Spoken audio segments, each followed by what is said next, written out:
Hello friends, welcome to the new episode of my channel. আমি Prince. তো একটা ব্যাপার খুবই চিন্তার বাংলা সিনেমার জন্য, অবশ্যই তো মনে হলো এটা নিয়ে কথা বলার খুব দরকার রয়েছে।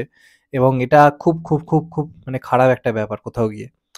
কারণ আজকে দেখুন, সারা বছর ধরে অনেক অন্য ধারার কাজ আসছে, অনেক রকমের সিনেমা আসছে, ঠিক আছে, কিন্তু ঈদের টাইমে মেন স্ট্রিম কমার্শিয়াল কাজ মানে বিরাট ব্যাপার।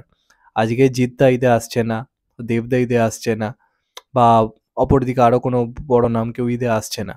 সেখান থেকে বাংলাতে অঙ্কুশদা নিজের প্রচেষ্টায় ঈদের কমার্শিয়াল সিনেমা আনার যে ট্রেন্ডটা বা ধারাটা, যেটা প্রায় ১০-১২ কি ৯-১০-১৫ বছর ধরে যেটা রয়েছে, আজ অব্দি কোনো ঈদে মেন স্ট্রিম কমার্শিয়াল সিনেমাতে অন্য ধারার সিনেমা খুব একটা রিলিজ করেনি। তো এই ধারাটাকে বজায় রাখার জন্য এবার জিদ্দা দেবদা মাঠে নামেনি বলে অঙ্কুশদা কিন্তু নিজের সবটুকু উজাড় করে দিয়ে মির্জার মতো একটা বড় কাজ কিন্তু কোথাও গিয়ে এনেছে। কিন্তু আজকে বাংলা ইন্ডাস্ট্রি থেকে যে সাপোর্টটা পাওয়া দরকার, আই থিঙ্ক সেই সাপোর্টটা কোথাও গিয়ে পাচ্ছেন। এবং কিছু কিছু জিনিস ঘটছে, যে জিনিসগুলো আমার তো মনে হয় না একদমই ঠিক। আমি যখন ভিডিও করছি, প্রথম কথা, এখনো পর্যন্ত পিভিআর বা আইনক্স লেখাচ্ছে মির্জার পোস্টারে বড় করে যে তারা মাল্টিপ্লেক্স পার্টনার, কিন্তু এখনো পর্যন্ত মাল্টিপ্লেক্স পার্টনার হয়েও তারা কিন্তু শেষ পর্যন্ত শো বিএমসিএম এবং ময়দানকে অনেক অনেক বেশি দিয়েছে। তুলনামূলকভাবে বাংলাতে বিএমসিএম ময়দানের ক্রেজ মির্জার থেকে অনেক কম। তার কারণ প্রতিটা মুহূর্তে বুক মাই শোয়ে দেখতে পাচ্ছি কলকাতাতে মির্জা কিন্তু রীতিমতো বিএমসিএম এবং ময়দানের থেকে ট্রেন্ডিংয়ে এগিয়ে রয়েছে। এর থেকে প্রমাণিত যে বাঙালি অডিয়েন্স কিন্তু বিএমসিএম বা ময়দানের থেকে কিন্তু অনেক বেশি সার্চ করছে মির্জাকে। তারপরও আজকে বাংলাতে যারা মাল্টিপ্লেক্স পার্টনার হয়ে অলরেডি কাজ করছে, তারাও কিন্তু যে প্রচুর পরিমাণে শো যে দেওয়া, সেটা কিন্তু কোথাও গিয়ে এখনো অবধি হয়নি। আমি যখন ভিডিও করছি, হতে পারে আজকে দুপুর বা বিকেল থেকে হয়তো অনেক বেশি শো দেবে। এবার অন্যান্য সিনেমাগুলোর ক্ষেত্রে অ্যাডভান্টেজটা দেখুন, তাদের কত আগে থেকে শো ঠিক হয়ে যাচ্ছে, তারা প্রচুর পরিমাণে শো অলরেডি পেয়ে যাচ্ছে। কিন্তু বাংলা ইন্ডাস্ট্রিকে নিজেদের বাংলায় কি লড়াই করতে হচ্ছে দেখছেন, একটা দুটো শোয়ের জন্য। রিলিজের আগের দিন অবধি হল মালিকরা ঠিক করতে পারছে না যে এই সিনেমাটাকে আদৌ শো দেওয়া হবে নাকি দেওয়া হবে না। তো প্রতিটা মুহূর্তে বাংলা ইন্ডাস্ট্রি যে লড়াই, তাও সেটা দেব বলে তাও চালিয়ে দিতে পারে, জিৎ হলে তাও চালিয়ে দিতে পারে। কিসিকে ভাই কিসিকে জান চেঙ্গিজের সময় দেখেছি, সালার ডাঙ্কি ভার্সেস প্রধানের সময় দেখেছি, এরা হলে পারে। কিন্তু অঙ্কুশের তো একটা হিউজ সাপোর্ট দরকার, তাই না? আজকে অঙ্কুশ তো এসেই তো হিট দিয়ে দেওয়া তারপর কতটা সহজ নয়, কারণ দেবজিতের মতো সেই যে জনপ্রিয়তাটা দরকার সেটা এখন অব্দি সে অ্যাচিভ করতে পারেনি। তো তাকে তো আরও বেশি করে সুযোগ দিতে হবে। অন্যান্য ইন্ডাস্ট্রিতে নতুন স্টারদের কাজ এলে বড় বড় অভিনেতারা নিজেদের কাজ আনে না, বলে চলো এই হিরোটাকে লঞ্চ করি। কিন্তু যখন অঙ্কুশদার কাজ আসছে, প্রথম কথা ইন্ডাস্ট্রি সেই সাপোর্ট নেই যেটা দরকার রয়েছে, সেটা তো রয়েইছে। প্লাস মাল্টিপ্লেক্সে যে পরিমাণ শো পাওয়া উচিত বা অ্যাডভান্স বুকিং যখন চালু হয়ে যাওয়া উচিত, সেটা হয়নি। কারণ আগের দিন ওই অ্যাডভান্স বুকিং চালু হলে অনেকেই শো টাইম বুঝতে পারে না, টিকিট কাটার ক্ষেত্রে সেই প্রিপারেশনটা থাকে না, যে কারণে কী হয়, স্পট বুকিংয়ের ক্ষেত্রেও কিন্তু একটা এফেক্ট কোথাও গিয়ে পড়ে, যে রিলিজের মাত্র কয়েক ঘন্টা আগে তারা শো জানতে পারছে। তো এই ব্যাপারগুলো জানি না বাংলা সিনেমার জন্য কখন ঠিক হবে। এর মধ্যে যেটা সবথেকে চমকপ্রদ ব্যাপার হচ্ছে, যেটা হাততালি দেওয়ার মতো ব্যাপার, যেখানে বাংলার সবথেকে বেশি কালেকশন আসে যে সেন্টার থেকে, যেখান থেকে ভালো রকম একটা মানে কী বলবো বক্স অফিস আসে বাংলা সিনেমার, সেই সিনেমা অর্থাৎ সেই সিনেমা হল নন্দন। নন্দন কিন্তু মির্জা নেয়নি। তোমরা ঠিক শুনছো। আজকে তোমরা গুগল সার্চ করে লেখো নন্দন শো টাইম টুডে বলে, ১১ তারিখে যাও। সেখানে গিয়ে দেখবে ভুড়ি ভুড়ি সিনেমা রয়েছে, ভূতপড়ি এতদিন ধরে চলছে, লোক হচ্ছে না, তাও রেখে দেওয়া হয়েছে।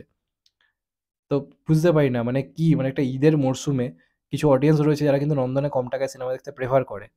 আজকে বিভিন্ন মাল্টিপ্লেক্সে টিকিটের দাম এত, সেটা একটা ইফেক্ট। সেখানে নন্দন একটা ভালো কালেকশন এনে দেয় প্রত্যেকবার। তো সেই নন্দন কি জন্যই সিনেমাটাকে নিল না আমি জানি না। যদি এ সার্টিফিকেটের কথাই হয়, তাহলে হুব্বা কি করে চান্স পায় বস? হুব্বাও তো গোটা পরিবার নিয়ে একসঙ্গে বসে দেখা যাবে। হুব্বাতে এমন কিছু রয়েছে। সেখানে দাঁড়িয়ে মির্জাতে হয়তো অ্যাকশনে কিছু হয়তো ব্যাপার-স্যাপার হয়তো এটা ওটা রয়েছে। তো জানি না কি করে নন্দন নিল না, এটা আমার ধারণার বাইরে। এবং নন্দনে না নেওয়া এই সিনেমাটার বক্স অফিসে একটা ভালো রকম প্রভাব আমার মনে হয় আনবে।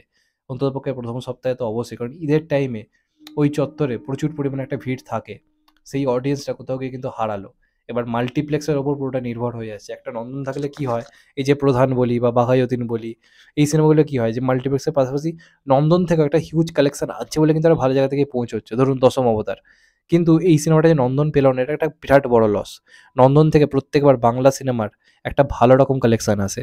তো সেখানে নন্দনে এত এত সিনেমা যেগুলো হয়ে গেল প্রায় ৯-১০ সপ্তাহ ধরে চলছে। প্রধান এখনো পর্যন্ত দেখুন, প্রধান একটা ভালো কালেকশন করে নিয়েছে। তো প্রধানকে তো রাখার আর কোনো কারণ ছিল না। সেখানে মির্জাকে অবশ্যই আনা যেত। আমার তো অনেক সাবস্ক্রাইবার তারা বহুদিন আগে থেকে বলছে যে নন্দনে মির্জা এলে দেখতে যাবো, নন্দনে মির্জা এলে দেখতে যাবো। কারণ ওখানে সিনেমা দেখার একটা ক্রেজ রয়েছে। তো সেইখান থেকে বাদ দেওয়া, এটা জানি না কেন করা হলো, কি জন্য করা হলো। এটা সেই ম্যানেজমেন্টই বলতে পারবে যে অঙ্কুশদা পলিটিক্স করে না বলে নাকি না, আমি জানি না, বলতে পারবো না। কিন্তু না আনার তো কোনো কারণ নেই। এমন তো নয় যে ওখানে শুধুমাত্র আর্ট ফিল্মই চলে। ওখানে তো বাজি আনা হয়েছে। ওখানে তো অনেক সময় মানে অনেক রকম মেইনস্ট্রিম কমার্শিয়াল কাজ আনা হয়েছে। ও লাভলি আনা হয়েছিল অথচপক্ষে, ও লাভলি। শুধুমাত্র একজন রাজনৈতিক ব্যক্তিত্ব ছিল বলে। তো এই যে জিনিসগুলো হচ্ছে ইন্ডাস্ট্রির মধ্যে, এগুলো প্রচণ্ড ক্ষতিকারক। একই মাল্টিপ্লেক্সেরই অবস্থা, যেটা আমি তোমাদেরকে প্রথমেই বললাম ভিডিও, তার সঙ্গে সঙ্গে যেখান থেকে কালেকশন আসে সেখানে শো দেওয়া হচ্ছে না। আজকে এসবিএফ সিনেমা একটা বাংলার তারা প্রোডাকশন হাউস, তাদের নিজস্ব হাউস রয়েছে, নিজস্ব তাদের সিনেমা হল রয়েছে, তারা সেখানে বিএমসিএম ময়দানকে অনেক বেশি শো দিচ্ছে, মির্জাকে একটা করে শো দিচ্ছে, তাও না দিলেও চলে, ওই কথা উঠবে বলে তারা হয়তো দিচ্ছে। তো এইভাবে না খুব মুশকিল হয়ে যাচ্ছে বাংলা কমার্শিয়াল সিনেমার বক্স অফিস করা। দেবজিৎ হয়তো তা উতরে দিচ্ছে নিজেদের স্টারডামে, কিন্তু অঙ্কুশদার পক্ষে লড়াইটা অনেক অনেক বেশি কঠিন হবে, যেটা আমরা পাড়িয়ার ক্ষেত্রেও দেখলাম। পাড়িয়া তাও নন্দন 2 পেয়েছিল, তাতেও তাদের কত কান্নাকাটি। আর এরা তো নন্দন পেলোই না, এটা একটা খুব বাজে লস হলো ঈদের টাইমে, আমার তো মনে হয়। যাই হোক, তোমাদের এটা নিয়ে কি মতামত অবশ্যই কমেন্ট করে জানাও। চ্যানেলটা নতুন হলে চ্যানেলটাকে সাবস্ক্রাইব করে দিও and get the bell icon. ভালো থেকো সবাই, টেক কেয়ার, নমস্কার, আবার দেখা হবে। এখন তো বাই, সবাই ভালো থেকো, সুস্থ থেকো, নমস্কার, টেক কেয়ার, আবার দেখা হবে।